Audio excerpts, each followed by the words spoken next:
My name is Tara, and I was diagnosed with brain cancer when I was 27 years old.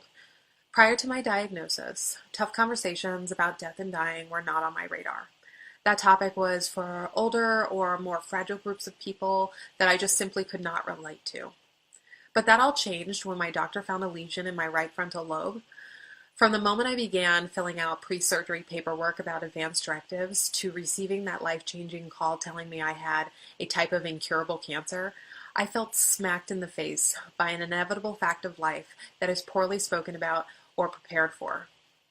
Over time, I developed a desire to have really tough conversations with my family so that I could share my experience and thoughts with them and feel less alone on this journey that was full of uncertainty. And at first, this was quite challenging for my family, especially for my mother, because her initial reaction to tough conversations usually entailed telling me to not focus on the negative and to hope and pray for a miracle. But one of the things that has been really helpful for me and my family to be able to get past these initial and limiting interactions and really have these tough conversations was the realization that this topic was not something unique and exclusive to me and people like me, but rather a conversation we all should be having, regardless of age, health, or conditions. The way things are right now in our society makes death and dying very frightening because the only time people get asked about their wishes and end of life care is when death seems to be looming directly over them. So not only are we challenged with processing the end of life, but we're also having to think about tough questions that have been exclusively reserved for those who are perceived to be closer to death than others. But the reality is that none of us live forever, and even though some people may seem to have better odds than others, tomorrow is not guaranteed to anyone.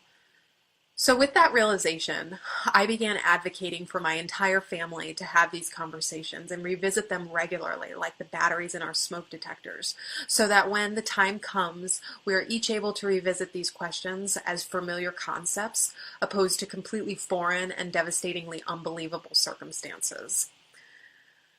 I know this is easier said than done. There are very real emotional and social challenges associated with this topic, and not everyone sees it the way I see it. And I probably only see it this way because it took me having a diagnosis to think about it and prioritize it.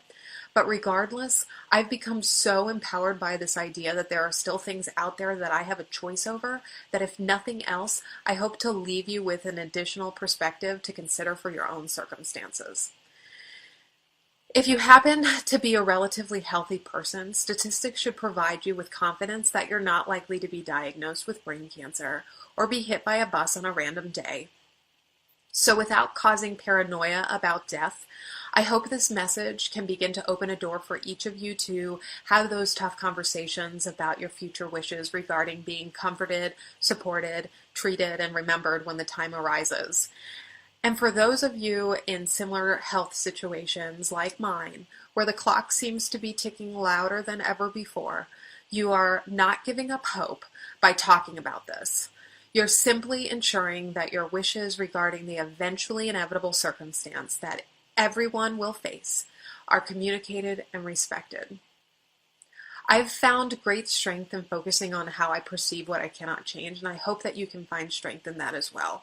So please consider offering the gift of these conversations to your entire family and begin transforming your perspective on death and dying into one that defines it as an inevitable fact of life that can, in fact, be very well spoken about and prepared for.